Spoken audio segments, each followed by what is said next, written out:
Бүгінгі тақырып қайта өрлеу дәуіріндегі ғылыми таным философиясы.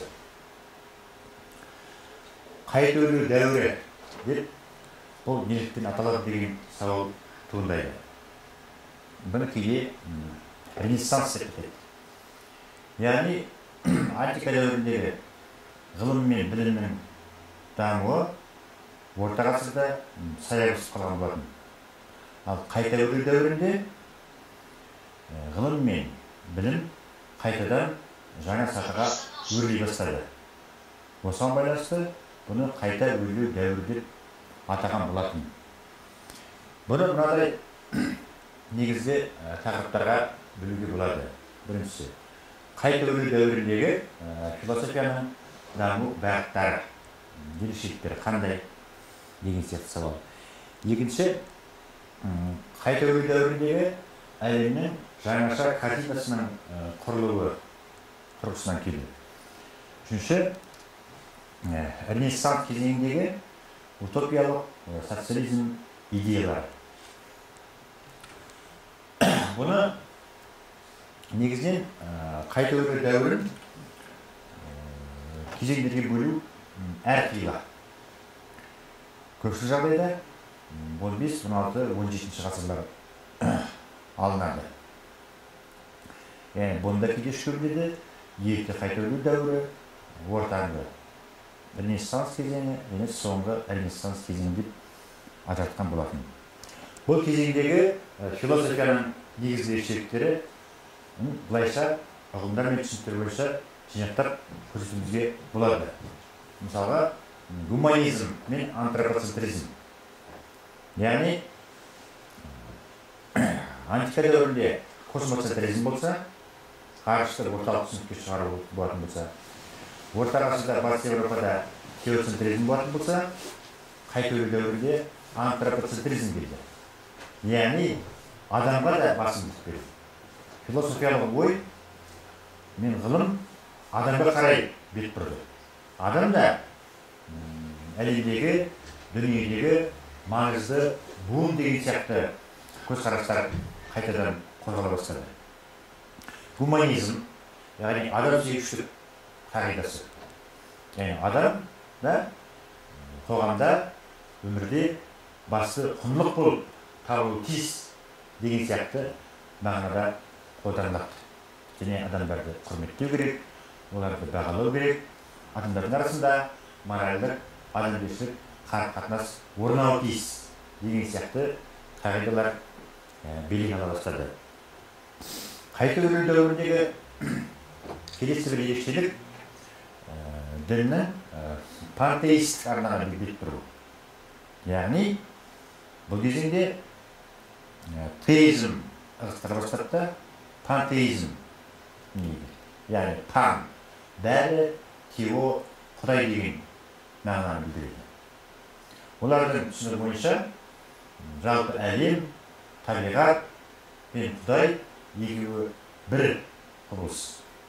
Табиғатты бөлек, құдайды бөлек ажыратуға болмайды.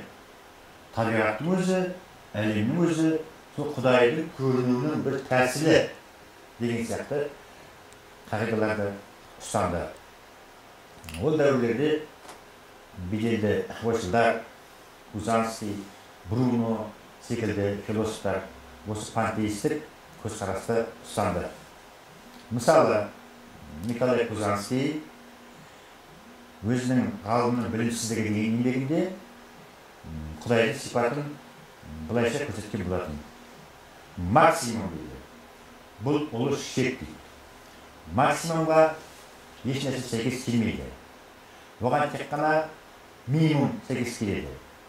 Максимум дегеніміздің өзі бұл абсолютті болмыс, аяқталмағандық, жетілгендік, кемелденгендік, шексіздік. Екеле абсолютті максимумның сипаттарын осылай бірнеше сапалар бойынша бейнелеп береді. Бірақ құдайдың жеке антропоморфтық қасиеттері туралы көп айтыла бермейді. Яғни табиғат, эволюцияның өзі сол құдай екеуі бір мәнді болып шығады деген тұжырымды олар ерекше қолдады. Одан кейінгі қайта өрі дәуіріндегі ерекшеліктердің бірі бұл гелиоцентризм. Яғни, мына екінші сұрағымызға сәйкес келеді. Яғни, көне дәуірдегі Аристотель, Птолемей заманынан келе жатқан геоцентрлік жүйе жоққа шығарылып, оның орнына гелиоцентрлік жүйе ұсынылды. Яғни, гео орталық жер, центр орталық, гелио күн, центр орталық. Яғни, әлемнің ғарыштың орталығы жер болып табылады. Ол қозғалмайды, біртегіс екен деген сияқты теориялар жоққа шығарылып, әлемнің орталығы жер емес, күн жүйесінде әлемнің орталығы күн болып табылады. Жер сияқты басқа планеталар оны айналып жүреді деген қазіргі астрономиялық түсінік сол дәуірлерде күшіне еніп, ғылыми тұрғыдан барынша дәйектелген болатын. Сол сияқты бұл идеяны кейбір әрі қарай дамытушылар күн жүйесінде орталық болса, сол сияқты басында планеталардың күндері бар, олар да сол өздерінің күндерін айналып жүреді. Және жер шар формалы, ол екі бағытта айналады, біріншісі өз-өзінен айналады, екіншісі күнді айналып жүреді деген қағида ұсынды. Бұларды ұсынған Николай Коперник, Джордано Бруно, Галилео Галилей деген сияқты ойшылдар болатын. Бірақ әрине бұл ойшылдардың гелиоцентрлік идеялары діни догмаларға көп жағдайда қайшы келіп жатты. Яғни бұл діни мәтіндерде жазылған кейбір түсініктерге сәйкес келмегендіктен, сонымен қатар діни апологеттердің идеяларын көп жағдайда жоққа шығарғандықтан, олар гелиоцентризм идеясына барынша қарсы шықты. Дін иелері оларды діни үкім шығаратын сот және жазалайтын ұйым инквизиция арқылы қудалауға ұшыратты. Нәтижесінде Коперникті отқа, Бруноны отқа өртеп жіберді. Галилейді шешімнен бас тартқызды, күштеп соттанды. Бұл бірақ идея, сол гелиоцентризм ақиқат ретінде кейіннен мойындалып, бүгінгі күнге дейін жеткізілді. Олардың осы гелиоцентризм туралы еңбектерінің қудалауға ұшыратты, кейбіреулерін өртеп жіберді, кейбіреулерін оқуға тыйым салды. Сонымен қатар қайта өрі дәуіріндегі негізгі ерекшеліктердің бірі бұл утопиялық социализм идеясы. Утопия, қиял, арман, идеал, мұраттар деген сияқты мағынаны білдіреді. Социализм социум қоғам, яғни қауымдасып өмір сүру деген мағынаны білдіреді.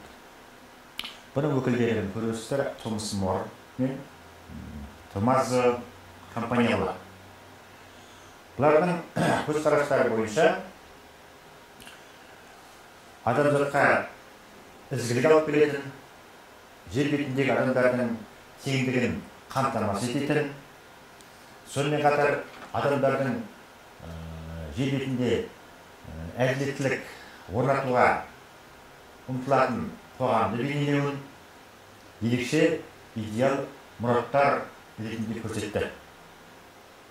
Олардың негізгі утопиялық социализм туралы қазіргі кеңестер одағындағы 20 ғасырдағы социализмнің негізгі идеялары осы қайта өрі дәуіріндегі утопиялық социализмнің шынайы іске асқан көрінісі болып табылады. Томас Мордың утопия еңбегінде осы мәселе барынша толықтай талданып түсіндіріледі. Бұнда бірінші бөлімде шаруалардың ауыр жағдайы, өмірлеріндегі қиындықтар суреттелсе, ол екінші бөлімінде осы қоғамның қай жерде болатындығы туралы алғашқы жобалар ұсынылады. Яғни бұл социализм белгілі бір аралда орын алу ықтимал екендігі сипатталады. Сонымен қатар ол қоғамның мынандай негізгі ерекшеліктері болу керектігін атап өтеді. Жеке меншік болмайды. Яғни меншіктің барлығы ол мемлекеттің қарауында болуға тиісті. Күн сайын алсырақ жұмыс күні, ақшаның болмайтындығы, асыл заттардың құнды емес болып шығатындығы сияқты ережелер ұсынған өзінше. Мысалы, алтын, күміс сияқты асыл металдардан ең қажетсіз, қолданылу төменгі деңгейдегі бұйымдар жасалуы тиіс деген қорытындыға келеді. Ал енді оның жақтасы тамазы компаниялар бұны күн қаласы деген еңбегінде ерекше сипаттайды осы қоғамда. Яғни бұндай қоғамның белгілі бір қалада орын алуы мүмкін екендігі туралы тұжырымдарын ұсынады. Яғни оқшау қала бұнда да социализмнің негізгі сипаттары мен ерекшеліктері бар болуға тиісті. Және ол философтар басқару керек ол қоғамды, яғни қоғам әділетті болуы тиіс белгілі деңгейде. Бұнда да теңдік орнауы керек деген сияқты мәселелер қойылды. Бұл қалада мынандай гуманистік принциптер болуы керек деп санайды. Адамдар парасат тілді ұстану керек. Яғни сенім мен сезімге тым басымдылық берген, фанатизмге ұрындырған діннің керегі жоқ. Дін қазақша айтқанда зайырлы қоғам сияқты, зайырлы қоғамдағы қызметі сияқты болу тиіс деп санайды. Яғни бұнда адамдар 4 сағат жұмыс жасауы тиіс, 40 басқаратын адам болу керек, олар білімдер болу керек, грамматик болу керек, философ, физик, экономист тағы басқалардың барлығы сол қоғамды басқарып отыру керек деп санайды. Яғни бұнда бұл мемлекет қоғамдарда біріншіден экономикалық жағдайдың, әлеуметтік теңдіктің және саяси құрылымның белгілі деңгейде жүйесі жасалған деп айтуға болады. Сонымен қатар адамдардың барлығының киімдері бірдей болу керек, адамдар бай кедейге бөлінбеу керек деген сияқты мәселелер қойды. Шындығында бұл енді идеал ретінде ұсынылды. Ал осы қоғам іске асты ма деген сауал туындайды.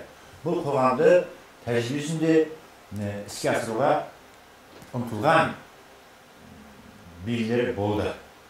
Визиттердің Парагвайдағы үстемдік кезінде 17-ші ғасырларда осы идеал қоғамның модельдерін алып, соны жасауға кірісті. Өздеріңіз білесіздер, біз бұл қоғамды кеңестік дамуда шынайы жүзеге асырдық. Ал енді бұл ілімнің Асан Қайғының жүйелік іліммен қандай байланысы бар деген сауал туындайды. Жүйелік ондай қоғамды кеңістік бойынша іздеді. Ал күн қаласында утопия аралында да кеңістік бойынша іздеу бар, тұру бар. Сонымен қатар бірақ олар оны болашақтан көре білді. Белгілі бір уақыттарда, белгілі кезеңдерде орнауы тиіс деген сияқты мәселені ұсынды. Асан Қайғы қой үстіне бозторғай жұмыртқалаған заман, яғни адамдардың барлығы тең, қазір байлықтар, жер бетіндегі басқа да табиғи ресурстар баршаға жеткілікті және молынан болу керек деп санайды. Сондықтан да Асан Қайғының жүйелігі әрине жыл бойынша, хронологиялық дата бойынша мормен компаниялардан бұрынырақ орнаған екен. Сонымен қатар коммунист қоғам ше қазіргі кезде 20-шы ғасырдың соңында орнауы тиіс болған коммунизм қоғамы. Бұл қоғамда сол мормен компанияларының негізгі идеяларының тамыр тартып жатты. Яғни ақша мүлде болмайтындығы, адамдардың барлығының тең екендігі, жұмыс уақытының азаятындығы, адамдардың шын ниетімен қоғамға адал, өзінен өзі еңбек ететіндігі, сол арқылы коммунистік моральдің орнайтындығы туралы идеялар құрылуы тиіс еді. Әрине, коммунизмді, социализмді абсолютті түбегейлі жоққа шығаруға болмайды. Оның бастамасы болды.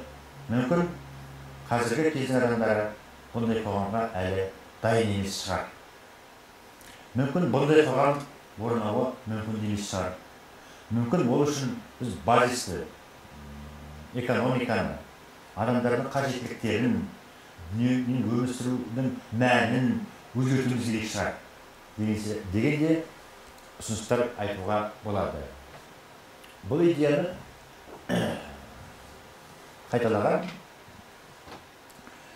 Әл-Фараби, 10-шы ғасырдың онда қайырымды қала тұрғындарының көзқарастары деген еңбегі бойынша белгілі бір қаланың тұрғындары қайырымды болуы тиіс.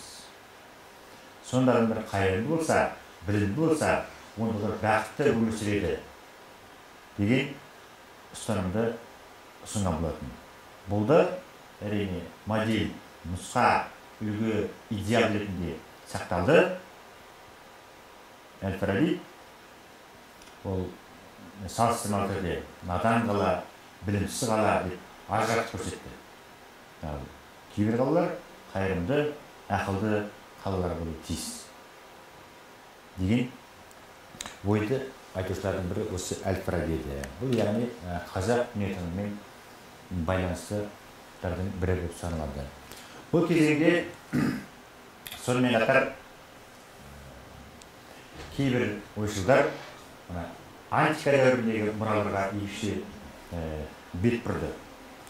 Мысалға, Аристотельдің идеяларына, Платонның көзқарастарына, стоиктердің пікірлеріне, Эпикурдің түрлі ұстанымдарына қолдау көрсетіп, оларды қайталау дәуірінде жаңаша түрде дамытуға, жаңаша түрде өркендетуге ұмтылды.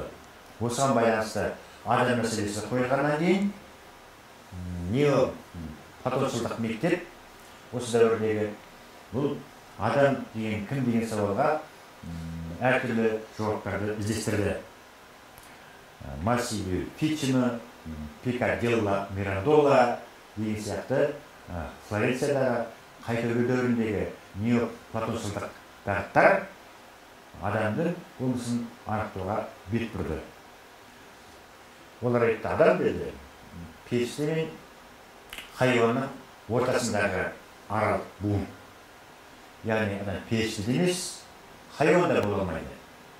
Бірақ адамның бойында жерлік, табиғилық, рухтық сипаттар жамалған.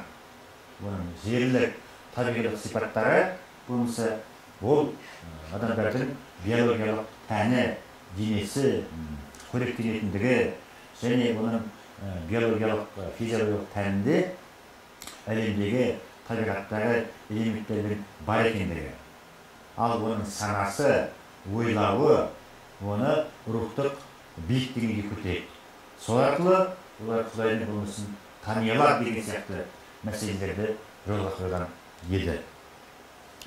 Сонымен қатар адамның болмысын зерттей келе қайталау дәуіріндегі ойшылдар, мәселен Кузанский сияқты философтар адамдардың шынайы мәнін олар стоиктердің ілімі арқылы сусындап микрокосм деп түсіндірді. Адам ақшам ғарыш, әлем ұлы ғарыш болса, адам ақшамдалған ғарыш. Яғни адам ғарыштың қайталанған шағын үлгісі. Адамда бардың бәрі ғарышта бар, ғарышта бардың бәрі адамда бар деген көне стоиктердің ілімдерін бұлар қайтадан өркендетуге ұмтылып отырған еді. Бұл қайта өрлеу дәуірі кезеңінде философтар шынымен де ғылымға, оның ішінде жаратылыстану ғылымдарына қарай бет бұра бастады. Қайта өрлеу дәуіріндегі гуманизмнің, пантеизмнің, антропоцентризмнің өрбуінің негізгі белгілері түптеп келгенде жаратылыстану ғылымдарының дамуына қарай алып келді. Бұл кезеңде философиядан физика, астрономия сияқты ғылымдар бөліне бастады. Бұны ғылыми танымда бірінші ғылыми төңкеріс деп атайды.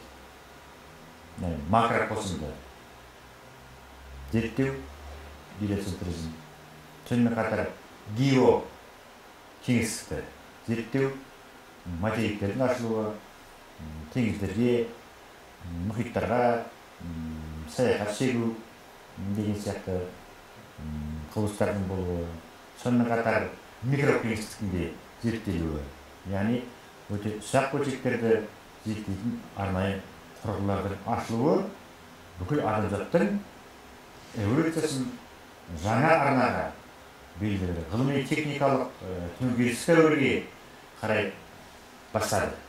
Міне қазіргі кезеңде мысалға 20-шы ғасырдағы неотомизм бағытында қазіргі адамзаттың материалдық, техникалық, экономикалық дағдарыстары, экологиялық қайшылықтардың пайда болуы, техногендік дамудың зардаптарының түп бастауы осы қайта өрлеу дәуіріндегі дамуда жатыр деп есептейді неотомистер 20-шы ғасырда. Міне өркениеттің басталуының негізгі кезеңі осы қайта өрлеу дәуірі болатын. Қайта өрлеу дәуірінде гуманизм ілімінде көптеген өнер иелері пайда болды. Олар да ғылымды, өнерді дамытуға белсене қатысты. Бұл қайта өрлеу дәуірінің негізгі нышандары әсіресе көбінесе Италия жерінде пайда болғандықтан, Италияда өнер, оның ішінде бейнелеу өнері, қол өнері, мүсін өнері, сәулет өнері қарыштап дамыды. Соның бірі Леонардо да Винчи.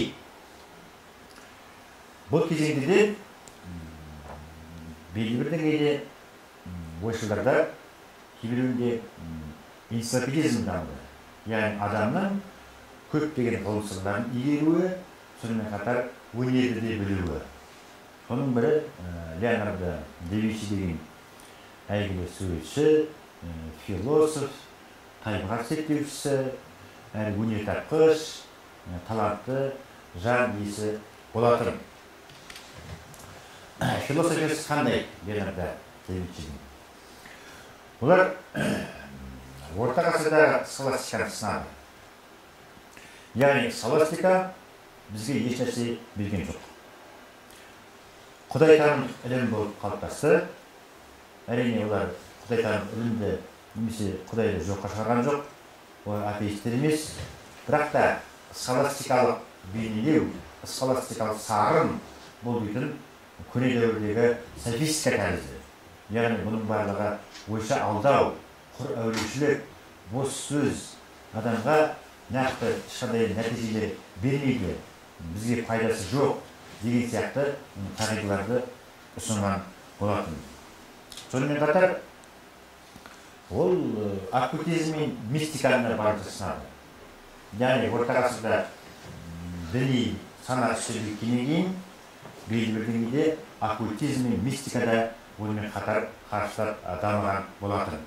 Яғни оккультизм, мистика сол дәуірлердегі магияны, түрлі сиқырларды, әртүрлі алдамшы жалған ғылымдарды, неше түрлі ғажайыптарды уағыздайтын және соны негіздейтін арнайы ұғымдар мен түсініктер жүйесі еді. Яғни мысалға көне дәуірден бері жалғасқан алтын химияны айтуға болады. Бұнда қарапайым металды алтынға қалай айналдырамыз деген сауал қойып бірінші.